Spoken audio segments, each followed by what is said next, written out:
जिन्होंने आज राणा पुंजा जन्म जयंती का एक विशाल कार्यक्रम आयोजित किया और उसके माध्यम से मुझे आप सबसे मिलवाने का अवसर दिया।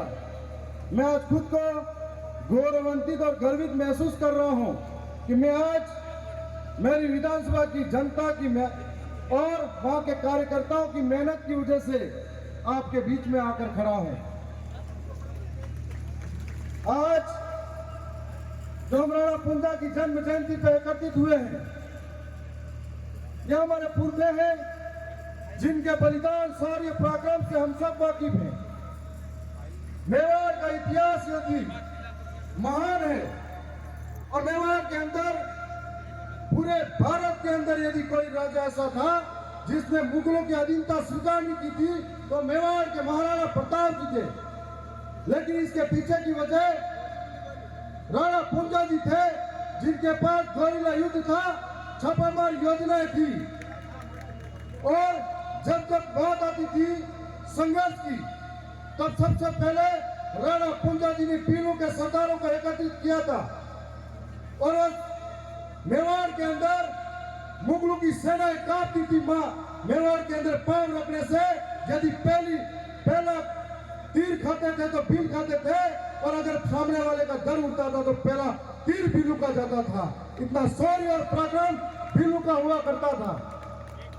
जब कहते हैं कि मेवाड़ के अंदर महाराणा प्रताप जब मुसीबत में थे और जंगलों में जाकर शरण मांग रहे थे अपनी रक्षा की और घास की रोटियां खाई, वो घास की रोटियां नहीं थी, हम भीलों का भोजन था, उसको खाया था। हम लोगों को ये बात समझनी पड़ेगी, उस वक्त का जो इतिहास है उसको समझना पड़ेगा कि किस तरीके से भीलों ने राजपूतों का साथ दिया था और किस तरीके से उस समय और आज के समय में जहर घोला जा रहा है। जब अकबर की सेना के अंदर मान सिंह लड़ा करते थे और महाराणा की सेना के अंदर भील और मुसलमान सेनापति होकर लड़ा करते थे। आज इतने गौरवशाली इतिहास के अंदर हम लोग किस तरीके से संगठित थे और इन बातों को समझकर आगे बढ़ना पड़ेगा। मैं इस इलाके के अंदर इस कार्यक्रम के अंदर आया, उससे पहले बहुत सारी चीजों से परिचित होने का सौभाग्य मुझे मिला। मैंने जो हमारे इलाके के अंदर आजादी के 75 वर्ष बाद भी आज भी समस्या है, भील समाज आदिवासी समाज देख रहा है। आजादी के 75 वर्षों बाद भी हमारे लिए चाहे पहले की बात हो या बाद की बात हो, विकास के मुख्य धारा में जुड़ने के लिए आज भी आदिवासी बहुत पिछड़ा हुआ है। और ऐसे वक्त में कई सरकारें आई, कई सरकारें गई, लेकिन हमारे वोट बैंक का इस्तेमाल किया।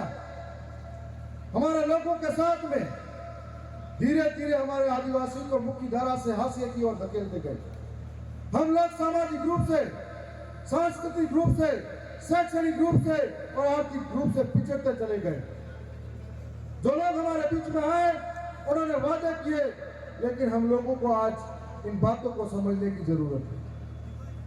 आज हमारी लड़ाई यहां तक पहुंच चुकी है कि एक समय है और संविधान कह रहा है 5 जनवरी 2011 कि आदिवासी इस देश का मूल मालिक है। लड़ाई इस बात की है, इस मूल मालिक से मजदूर का बढ़ गए और मजदूर बनने के बाद में आज हम हमारे इतिहास के अस्तित्व को बचाने के लिए लड़ रहे हैं। हम लोग यहाँ तक पहुंच गए कि जो यहाँ का मालिक था उसे धकेलते धकेलते यहाँ पहुंचा दिया। लेकिन हम लोग मेवाड़ के अंदर ही नहीं, चाहे रियासत काल हो, चाहे मुगल काल हो, चाहे औपनिवेशिक काल हो, हमारे इतिहास के अंदर एक एक कतरा खून का जो बलिदान और शौर्य के लिए प्रतीक है कि हमने बिरसा मुंडा के नेतृत्व में भी और टंटे मामा के नेतृत्व में भी बड़े बड़े आंदोलन लड़े हैं। अब ये बात आज के समय में हम सबको समझनी पड़ेगी।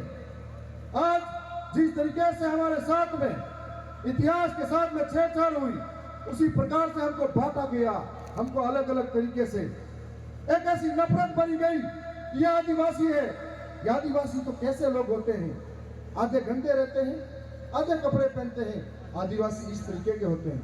एक ऐसा शब्द जिससे हमको गाली महसूस होती थी तो हमारे लोगों ने अपने आप को बड़ा समझने के लिए अलग अलग पोजीशन में डाल दिया, या फिर समय रहते कुछ राजनीतिक फायदे के लिए हमको बांटा गया, और इस तरीके से जो पीढ़ियां थे उनको नायक बनाया गया। तो किसी को सिरोही के अंदर राणा बनाया गया, तो किसी को हमारे इलाके में कुछ और बनाया गया। इस तरीके से हमारा बंटवारा किया गया।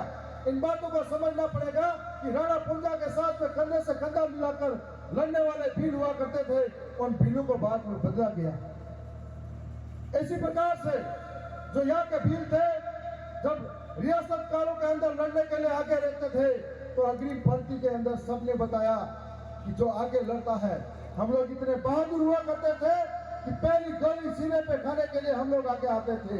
इस वजह से हम लोगों को नायक आ गया, लेकिन नायक फिर धीरे धीरे अपने राजनीतिक फायदे के लिए उनकी जाति में नायक लगवाया गया। आज कई सारे जो समूह हैं, नायक लगाकर अपने मूल जो सुविधा है, संवैधानिक अधिकार है, संवैधानिक जो प्रावधान है, इसका फायदे से वंचित रह गया। इसलिए इस इलाके के अंदर एक तरीके से बड़ा आंदोलन चल रहा है। यह आंदोलन tribal desert tribal special plan के नाम से चल रहा है। मैं ये कहना चाहता हूँ कि हमारे लिए महत्वपूर्ण इसलिए है कि मैं यहाँ की भौगोलिक परिस्थिति से वाकिफ हूँ, और भौगोलिक परिस्थिति ये है कि यहाँ के भीलों के लिए आर्थिक रूप से सक्षम नहीं है, मुश्किल से पलायन होता नौजवानों का व्यापार के लिए, और मुश्किल से यदि व्यापार कहे तो पशुपालन हो सकता है या छोटी मोटी कृषि का व्यवसाय हो सकता है। लेकिन ये छोटी मोटी कृषि और पशुपालन का व्यवसाय इस बात पर निर्भर करता है कि यहाँ पर बारिश किस वक्त कैसी होगी, परंतु हर बार संभव नहीं हो पाता है। यदि सब प्लान में हमको जोड़ेंगे, अगर मुख्य धारा में हमारे लोग जुड़ेंगे, तब जाकर सरकार के छोटे मोटे उद्योग धंधों में हमारे लिए कोई लाभ मिल जाएगा। यदि लाभ मिलेगा तो हमारी समाज सक्षम होगी, हमारे लोग सक्षम होंगे तो व्यापार में आगे आएंगे, हमारे समाज के लोगों को आगे बढ़ाएंगे, पलायन रुकेगा। दूसरी ओर शिक्षा की अगर बात करें तो इस इलाके के अंदर आज भी आदिवासी समाज में बहुत सारे नौजवान ऐसे हैं जो पढ़ाई से वंचित हैं, बहुत सारे बच्चे ऐसे हैं जो पढ़ाई से वंचित हैं। शिक्षा के नाम पर मूलभूत सुविधाओं का अभाव है। ऐसे में वो लोग अपने आप को, अपने इतिहास को पहचानने में पीछे रह जाते हैं। और ऐसे वक्त में यदि ये आपका टीडीएस लागू होता है, टीटीएस लागू होता है, तो आपके लिए शिक्षा की व्यवस्था में और अन्य प्रावधान होंगे, तो आपके लोग नौकरी में रहेंगे, नौकरी में आएंगे तो आपके लोग सक्षम बनेंगे। इसलिए हम लोगों को जरूरी इस बात के लिए है, अगर इस बात के लिए जरूरी है कि यहाँ से जो सरकारी प्रावधान है, अलग अलग नियम है, उनके माध्यम से आपकी सुरक्षा होगी, और यदि लागू होता है तो हमारा स्वाद फिर से हमारे अस्तित्व को पहचानेगा। मैं आप तमाम साथियों को यह कहना चाहता हूँ, हम आदिवासी हैं और आदिवासी की पहचान उसकी संस्कृति से है, आदिवासी की पहचान उसकी बोली भाषा से है, आदिवासी की पहचान उनके इतिहास से है। यदि आदिवासी हैं उनकी संस्कृति को मिटा देंगे, उनकी बोली भाषा को मिटा देंगे, उनके इतिहास को मिटा देंगे, तो हम लोग कैसे बता पाएंगे कि हम भील हैं, हम आदिवासी हैं। इसलिए हमको तोड़ा जाएगा, हमारा इतिहास को छीना जाएगा, और आज इस तरीके से हमारी आखिरी पीढ़ी की अस्तित्व की आखिरी लड़ाई है, और ये लड़ाई हम सब मिलकर लड़नी पड़ेगी। हम लोग इस समूह के अंदर आपके बीच में मैं भी दरियावत से विधायक हूँ, लेकिन जब जब जरूरत पड़ी, क्योंकि मुझे चाहे वो झारखंड का इलाका हो, चाहे महाराष्ट्र हो, मध्य प्रदेश हो, मणिपुर हो, जब जब किसी आदिवासी पे, भील पे या हमारी समाज पे संकट आता है या हमारे समाज के साथ अत्याचार होता है, तब हमको लगता है हमारे शरीर के किसी हिस्से पर चोट पहुंचाई गई है। ऐसे वक्त में यदि आपके अधिकारों की बात होगी तो मैं राजस्थान की सबसे बड़ी महापंचायत का सदस्य हूँ, आपके लिए भी अपनी बात रखूंगा और छाती ठोक कर रखूंगा। मैं आपको बता देना चाहता हूँ, आपकी मांग वाजिब है, आपको नायक बनाया गया है, और यदि नायक हो तो आप लोग अपने सर्टिफिकेट में पूरा बिल लगवाना चाहते हो, तो आप एक विशाल रूप से समूह बनाओ, और विशाल रूप के समूह में इस एक संगठन के माध्यम से उसके अंदर स्थानीय जनप्रतिनिधि को भी लेके आओ और उनसे प्रावधान लिखवाओ और स्थानीय जनप्रतिनिधि से प्रावधान प्रतिलिपि लिखवाओ, हम तक भी पहुंचाओ। हम लोग फिर आपकी मदद करने के लिए तैयार हैं। साथ साथ में यह भी कहना चाहूंगा, यदि विधानसभा तक ये बात ले जानी है तो आप लोग आपके खाता नकल तक तैयार करवाओ। आप लोग आपके विवाह शादी मांडू के अंदर भील और नायक आपस में शादी करते हो, वो पत्रिका भी कलेक्शन करो ताकि ये सबूत हम लोग बता पाए हम लोग एक है, हमको बांटा गया है और जो आज आदिवासी है वो भील है, वो नायक बनाकर उसको अधिकारों से वंचित किया गया है, वो पुनः मुख्य धारा में आए और अपने अधिकारों को ले पाए। इसके लिए हम सबको मिलकर प्रयास करवाना पड़ेगा। साथ साथ में आपका डेजर्ट ट्राइबल स्पेशल प्लान है, उसके लिए जिस तरीके से दक्षिणी राजस्थान के आदिवासियों के साथ में उनको मुख्य धारा में लाने के लिए, उनके उत्थान के लिए जो ट्राइबल जो टीएसपी घोषित किया गया है, इसी तरीके से इस इलाके को अगर घोषित करते हैं, यहाँ के नौजवान आर्थिक रूप से, सामाजिक रूप से और शैक्षणिक रूप से भी मजबूत होंगे। तब जरूरत है इस मांग को और तेज करने की, और जो मांग है अंधी पैरी और गूंगी सरकार, उनके कान के पर्दे खोलने के लिए आपको और भी मजबूती से आगे आना होगा। और ऐसे वक्त में जो मैंने कभी अक्सर देखा करता हूं इस इलाके के अंदर, बुरा लगे तो माफ करना, लेकिन बहुत सारे नेता आएंगे जाएंगे, आपके बीच में फोटो खिंचाएंगे, सेल्फी लेके वापस निकल जाएंगे। आप लोग तय कर लेना कि आपके बुरे वक्त में या आपके लिए जो मांग सदन तक ले जाए, सरकार के सामने अड़ जाए, खड़ा रह जाए, उसी के साथ आपको खड़ा रहना पड़ेगा। जो आपका असली प्रतिनिधित्व करे उसके साथ में रहना पड़ेगा। क्योंकि मैंने अक्सर देखा है गिरगिट की तरह रंग बदलने वालों को। ऐसे वक्त में हम लोग सड़कों पे आएंगे, धरना देंगे, ज्ञापन देंगे, लेकिन हम लोगों के साथ कोई सुनने वाला नहीं होगा। यदि राजनीति में भी हमारे को अपना प्रतिनिधित्व चाहिए तो एसटी एससी को एक होना पड़ेगा और इस तरीके से नायक को वापिस भील के सर्टिफिकेट बनवाने पड़ेंगे। आज इस इलाके के अंदर जितने भी जागरूक हैं, कर्मठ हैं और आर्थिक रूप से सक्षम हैं, ऐसे नौजवानों को, ऐसे व्यक्ति को आगे आना पड़ेगा। समाज में फैली कुरीति को रोकना पड़ेगा। जहां पर करियावर मौसर के अंदर कई तरह का खर्चा होता है, इस इलाके के अंदर शादी मांडू में बहुत सारा खर्चा होता है इस इलाके के अंदर, अपनी झूठी सार और संकट बताने के लिए उसे रोकना पड़ेगा। इसको रोककर यह जो खर्चा है अपने समाज के जो गरीब वर्ग के बच्चे हैं उन पर लगाना पड़ेगा, शिक्षा के लिए लगाना पड़ेगा, तब हम लोग आगे आ पाएंगे।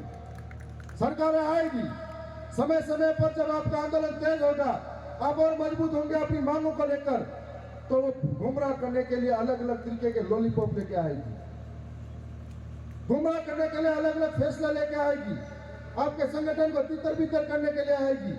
परंतु मैं ये जानता हूं अपन जिस लक्ष्य के लिए 4 से 5 साल पहले निकले थे, बहुत कुछ पीछे गवा चुके हैं, उस लक्ष्य से पीछे हटना नहीं है। सबसे पहली जो मांगे आप लेके चल रहे हो उससे पीछे हरगिज हटना नहीं है। और आने वाले समय में जो लोग हमारे साथ खड़े रहे ईमानदारी से, जो लोग हमारी बात करें ईमानदारी से, उसका साथ देना है। मैं इतना दूर चलकर आया हूं, इतना मान सम्मान मिला है, तो आज मैं इसलिए मान सम्मान का हकदार हूं क्योंकि मैं आप में से हूं और आप हमारे में से हो, हम एक दूसरे के हैं। और जब बात आती है कि एक दूसरे की तो जब भी जरूरत पड़ेगी, चाहे सामाजिक रूप से हो, चाहे हमारे समाज में शोषण हो, अत्याचार हो, चाहे महिलाओं के साथ अत्याचार हो, चाहे आपके इलाके की कोई हक की बात हो, तो राजस्थान की विधानसभा में ले जाने के लिए आप लोग जब भी बोलोगे हम तैयार मिलेंगे आपके लिए। मैं पुनः याद दिलाना चाहता हूं कि उस वक्त जब हमारे समाज के लोग या उस वक्त का जो इतिहास हम लोग खंगालेंगे तो हमारे लिए सारे लोग मिलकर लड़े थे और हमने जिस तरीके से किसी और का साथ दिया था, आज हमारे साथ देने के लिए सबको आने की जरूरत है। और आज थोड़ा बहुत धन्यवाद करूंगा कि बहुत ही शानदार कार्यक्रम का आपने आयोजन किया है। साथ साथ में आपने ब्लॉक स्तर पर टीमें बनाई हैं, जिला स्तर पर, राज्य स्तर पर। अब इन आंदोलन को तेज करने की जरूरत है। गांव के अंदर धरातल पे बैठा हुआ, सबसे पीछे जो बैठा हुआ अंतिम पंक्ति में, उस तक ये बातें समझाने की जरूरत है कि हम कौन से मकसद के लिए आगे बढ़ रहे हैं। हमने वहां पर भील प्रदेश की जो मांग कर रहे हैं, हम लोग 5वीं अनुसूची को धरातल पर लागू करने की बात कर रहे हैं। हमारे जो मूल संविधान के अंदर कानून दे रखे हैं, आज भी संविधान की किताब में कैद पड़े हैं, उनकी मांग के लिए हम सदन के अंदर टेबल बजा के बोलते हैं। ऐसी बात करने वाले लोग हमारे बीच में से जाए, हमारा